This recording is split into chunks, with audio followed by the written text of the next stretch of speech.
নির্বাচনের গেল কয়েকদিন আগেও কেউ কল্পনাও করতে পারেনি ডোনাল্ড ট্রাম্পের এক অঙ্গে এত রূপ আছে। বিশেষ করে পুরো ভারত তো আজকে আশ্চর্য, পাশাপাশি পুতিনও কিন্তু কিছুটা আশ্চর্য।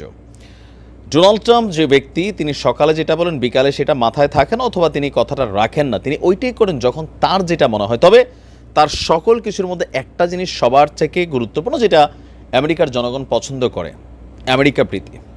এমন কোনো সিদ্ধান্ত, এমন কোনো বন্ধুত্ব, এমন কোনো পররাষ্ট্রনীতি ডোনাল্ড ট্রাম্প কেয়ার করে না যেটা আমেরিকার জন্য ক্ষতিকর হয় বা লস হয়। আমরা বাংলাদেশকে দেখছি কিভাবে নিজেদের লস করে আমরা ভারতের স্বার্থ দেখছি, আবার ভারতকেও দেখছি বিভিন্ন সময়, মানে নানান দেশ নানান স্বার্থে আটে। কিন্তু ডোনাল্ড ট্রাম্প ডিফারেন্ট একটা ক্যারেক্টার। ভারতের উপর একটা নতুন যুদ্ধ চাপানোর পরিকল্পনা ফাইনাল করে ফেলছেন। আর মাত্র কয়েকদিন পরেই রাষ্ট্র ক্ষমতায় যাবেন, শপথ গ্রহণ করবেন। এর আগেই ভারতের সাথে বেশ কিছু ইস্যুতে আমরা দেখছি যে আমেরিকার সম্পর্ক খারাপের দিকে। বিশেষ করে ডোনাল্ড ট্রাম্প বলছিল মোদি খুব ভালো মানুষ, মোদি বাবা, আরও বিভিন্ন ধরনের বক্তব্য দিয়েছিল, কিন্তু সেখানেই আজকে আমরা দেখছি ভিন্নতা। এবার ভারতের উপর খেপেছেন মার্কিন প্রেসিডেন্ট ডোনাল্ড ট্রাম্প। ঘনিষ্ঠ মিত্র মেক্সিকো এবং কানাডার পর ট্রাম্পের ভয়ঙ্কর নজর পড়েছে দক্ষিণ এশিয়ার তার একমাত্র মিত্র ভারতের উপর। ক্ষমতা গ্রহণের আগেই নয়াদিল্লির উপর নতুন করে আরেক হুঁশিয়ারি বার্তা দিয়েছেন। গেল কয়েকদিন আগে আমরা দেখছি প্রায় 18,000 ভারতীয়কে, অবৈধ ভারতীয়কে ফেরত পাঠানোর ঘোষণার পরপর এবার আসছে নতুন।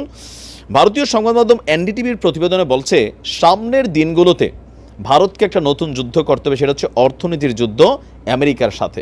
তো কী সেই যুদ্ধ? ভারতীয় পণ্যের উপর বাড়তি যে শুল্ক আরোপের কথাটা এক মাস আগে বলছিল, এটাকে আবারও ফাইনালি আর একটা ওয়ার্নিং দিয়েছে আপনার ডোনাল্ড ট্রাম্প। কারণ হিসাবে তার বক্তব্য যে মার্কিন পণ্যের উপর ভারত সবসময় উচ্চতর শুল্ক আরোপ করে। আমাদের এখানে কোনো পণ্য ঢুকাইতে গেলে তোমরা দুনিয়ার শুল্ক নিবা, আর আমাদের এখানে ঢুকাইতে আসলে তোমরা গরিব সাজবা, তা হবে না, তা হবে না। যার প্রতিক্রিয়ায় মার্কিন যুক্তরাষ্ট্র বলছে খেলা সমান সমান হইতে হবে। আমাদের এখান থেকে কোনো পণ্য গেলে তোমরা যদি বেশি শুল্ক রাখো, তোমাদের পণ্য আসলে সেম পরিমাণ শুল্ক তোমাদেরকেও দিতে হবে।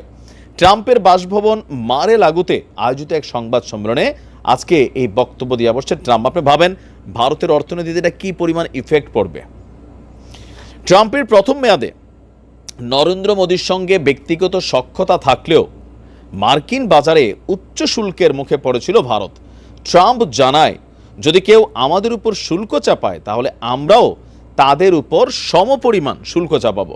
এমনকি ভারতকে উদ্দেশ্য করে ট্রাম্প বলছেন যে ভারতীয় বাজারে মার্কিন প্রতিটি পণ্যের উপর উচ্চমাত্রা শুল্ক আরোপ করা হয়।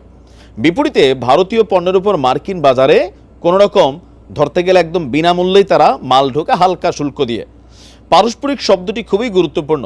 যদি কেউ যুক্তরাষ্ট্রকে ঘাটায় তাহলে যুক্তরাষ্ট্র ঘাটাবে। যদি ভারত মার্কিন পণ্যের উপর 100% ট্যাক্স দেয়, তাহলে যুক্তরাষ্ট্র ভারতের উপর 100% ট্যাক্স দিবে। তিনি বলছেন যে ভারত, ব্রাজিল মার্কিন পণ্যের উপর বেশি শুল্ক আরোপ করে। যদি তারা এমনটা করতে চায় তবে তাই ঠিক, যুক্তরাষ্ট্র এসব দেশকে সম পরিমাণ শুল্ক আরোপ করবে। এখন হঠাৎ করে এই ভারত এবং চীনের মধ্যে যখন উত্তেজনাপূর্ণ হয়েছিল, তখন আমরা দেখছিলাম যে আপনার একটা ভারতপন্থী একটা অবস্থান ছিল আমেরিকার। এখন আবার বেইজিংয়ের সঙ্গেও ওয়াশিংটনের উত্তেজনা আছে। তো সব কিছু মিলিয়ে ভারতকে আসলে ট্রাম্প কিভাবে দেখছেন, বিশ্লেষকরা বলছেন ট্রাম্পের দ্বিতীয় মেয়াদে ভারত মার্কিন সম্পর্ক শুল্ক যুদ্ধের পরীক্ষায় উত্তীর্ণ হতে হবে, নয়তো দুই দেশের মধ্যে সম্পর্ক খুবই খারাপ যাবে। কানাডার সাথে এমনি ভারতের অবস্থা খুবই খারাপ। ভারত কি এই যুদ্ধে জয়লাভ করবে নাকি ঝুঁকে যাবে, দেখা যাক। ভালো থাকুন।